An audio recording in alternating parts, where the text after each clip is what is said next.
Yeah, should be pretty easy win. I mean, if I don't win any, then what am I even doing here? I think the obvious expectation for Spring Split is that we win. I think it goes a little unsaid. I think that people assume almost that Cloud9 is the best team, but for the past few splits, we've lost. When I joined Cloud9, my assumption was that we are the best team. Cloud9 is the best team, but there are issues with how they practice and how they think about League of Legends, how they think about the game, that are pretty consistent within NA, that cause them to not actually be able to win in playoffs.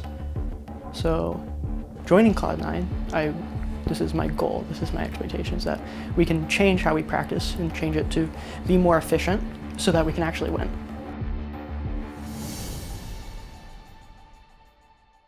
What it do, what it does, where you been, where you was, what it ain't, what it is. Face in the mud, I really be hating in the mud. Said I can't pick it up, but I did. Y'all know Goon put too much bass in the sub. Cup full of blood and I gave it a chug. Wait till your neighbors get all snug, then play this real loud where you live. This, that, for the kids, saw something strange, can't say what it is. Cortez came, ain't say what he did. Make sure move, put a chain on the gear. Yeah, I've been on top of the tower, got the power, weatherman. Gun cock in his spot to shower. Put you down with the squids, that's rocket power. I done hang with the guys and we talk for hours, yo.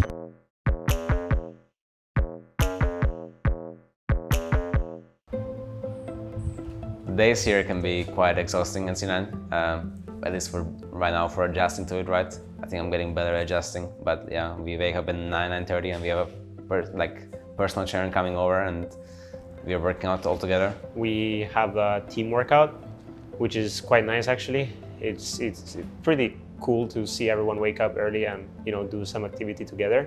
And after that, we gather up and do like a team meeting, short team meeting before we actually start practicing, talking about what we're gonna do, what's our plan, like reminding what was our mistakes or like issues we talked about that we want to work on. So pretty much for our drafting and like reviews, we use the Game Insights platform. It has a lot of stats and data that we use to help us improve and also make our practice more effective.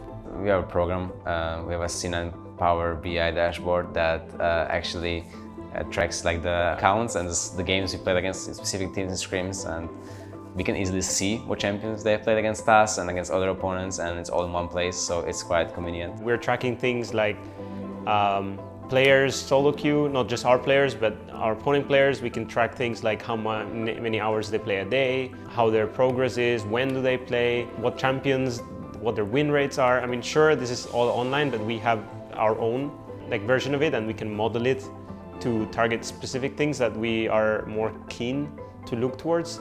We worked with Haley with a program she made in the C9 Power BI dashboard that was making heat maps and tracking jungle pathing for every game that got recorded in our scrims and in our match games. And what that did was it made it very fast and efficient for us to look at a replay of a game or look at a post game, for example, and see what had happened in, let's say, like the first 5 minutes relating to like wards and jungle. These stats and what these programs allow us to do is optimize review, because we get access to important and relevant information faster than watching the game itself. Scouting our opponents is really important, and scouting our opponents takes a long time. So we leveraged our Game Insights platform to identify these key moments and create heat maps and even time-lapse videos of these key moments. So this is a Power BI dashboard that was actually developed by a team of hackers at one of our hackathons that we often do with Microsoft.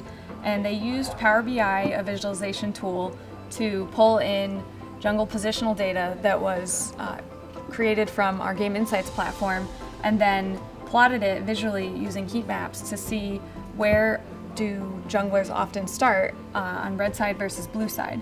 It's a lot easier to, for example, look at the opposing team's level 1s, where they place their wards. It makes tracking a lot easier and specific. That just generally is a lot easier for a player to look at than having to go over a million games, right? Stop doing Baron and they're fucked. They used all their orbs, they used all their vision, and you guys can just do the exact same thing again. Like after that, it's just always a cycle. It's over, you know? You guys can even base after. I think that Meaty and Renover are bringing a lot of valid points from being players, and I know Meaty watches a lot of like other regions games, and he brings valid points. Sometimes he's like being a little bit too annoying with some of the points, and he's trying to find like bad examples to show us the points, which I respect anyways, because I think he's teaching us good things, or trying to teach us good things at least. And I think I've seen our games, and when we talk and meme about things that our coaching staff is telling us, we are using. So I'm pretty happy with how it's been going so far. However, I don't know how once we managed to play Thresh Scanner into Tamkench, that I have no idea about yet. That is like pretty reportable. Wait, Reckless gets called with flash up? There's no way. There's no way witness this day. Maybe Sound is just that broken because even Reckless can't outplay him. It's just that If Reckless can't save himself from Sound, yes, if Reckless can't go that was like a Sound, then it's just okay. It's raining. It's raining. I think we may have a rain delay, boys. You have a jacket? I'm not walking. Try to come to get us. Yeah? It's like KK. I've got a car here too.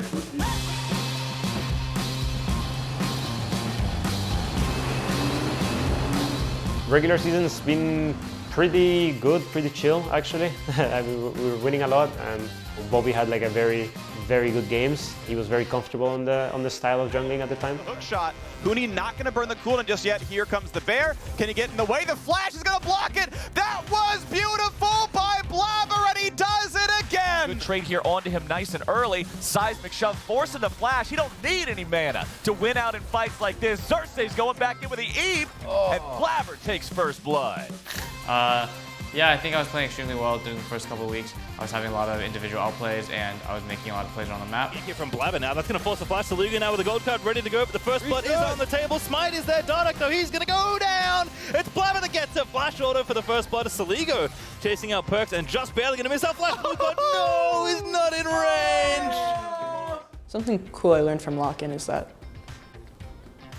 we're a team that can improve and get better, and that not a lot of teams are like that. Even if we're improving slowly, from an outsider's point of view, when I watch other teams play, it looks like they're absolutely banging their head against the wall, making no progress at all. And if you have a stun coming in with Twisted Fate, Dardoch flying in on the... Oh my goodness. Perks just popping up again. I said a Gale Force, just one of those items. Perks in, Perks is out, he takes out Dardoch in a 1v3. So the first half we went 7-2, and we lost to EG and TL. Which is fair, they're decent teams, and I think both times, honestly though, like actually this time around both times we had like pretty shit drafts. After that, we translated into a little bit of a different patch. Still, players were feeling pretty confident. Scrims were like not sure how they were going, but like it wasn't like too good nor too bad, so we were like learning pretty steadily, and we just got on stage and we just kept winning. Perks jumps forward with the distortion, but he barely misses the AoE on distortion, so now he flashes after it. He grabs the first blood. Damonte, what are you doing? Virtually nothing this time around. He's been having a rough time since the very start for the first blood. Blabber goes over the wall. 100 Thieves think they found him out, but the story is the opposite. Blabber's on a rampage. He's in the enemy base. We played quite well, and then second half of this play we were also doing decently well until that losing streak, obviously. And there they go. Perks in some trouble with the damage coming through. A shield shows up, but sayonara, see you later. Tactical with a bomb on his head. Kaboom, baby. Our TL game, I definitely think we could have won, but we had some really unlucky deaths. Quite some individual mistakes, like getting caught out. And I feel like if I don't do mistakes, we'll win the game. Fudge can only run away. A triple kill already for Lost. He wants the fourth. It's going to be no problem. Huni will not steal it. And all that's left is Vulcan. Where is he even going to go? Sordak going to try to lock the man down. They're going to give him the Penta. TSM will knock down Cloud9. And now we are into the last 2 weeks of the LCS, which have not gone so well, honestly. Game day. CLG. Pobelter. Who else is on CLG? Broxa. Other people. Finn. Win. All right, here they go. Well, Pobelter now getting himself caught out a little bit with Cloud9 coming in. Beautifully timed CC, and the notorious POB gets himself away with a calling coming down. Perks is slain. Pobelter's kiting it out. Blabber manages to pick up the kill here at the very last moment, but it will not matter. C9 loses 3, almost 4. CLG. My bad. Shit that I didn't mean to it once. It was like so freeing. The champs are back as well. I think that's what, in the end, like made us actually lose those games in my performance. But also from those losses that happened, we actually learned quite a bit as a team. And in general, like it's a saying, it's a meme, whatever you want to say. But you do learn much more from the losses, and you get to see what you should be doing in losing situations. But even in those games, we were actually winning situations as well. So we get to learn more about our communication and what could change to prevent us from making mistakes. I think in general, it's, as long as it doesn't hurt you, it's, I'm not gonna say it would be better to lose, but it's like, it is maybe more impactful for your team to lose than to actually win those games. Yeah. Energy. 1, 2, 3, second! Stun in the first, but he's gonna have to run away really fast. Vulcan's here already. The flash is not gonna get anything done. Vulcan's already here, finds the stun, gets the setup. First blood is picked up right away. Well done to Cloud9. And Fudge wants to kill Fake God. He's nearly gonna get him down. Big stun, big Q. Solo kill for Fudge in the top lane. Today, for example, I was specifically super happy with Fudge's play, communication, and being aware of what we should do and what the enemy team can do. I think today was probably his best game yet with us. Seeing how a player develops under such a short time is giving me lots of hope for the future.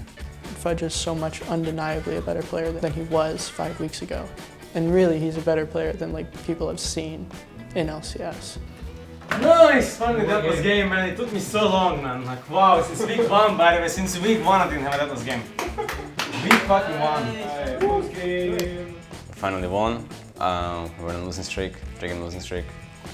Felt pretty bad to not win games, but now we are back at it again. Yesterday's game, we had really high energy, really good communication. So if we keep that up, we're no matter gonna win today, okay? Alright, so 3.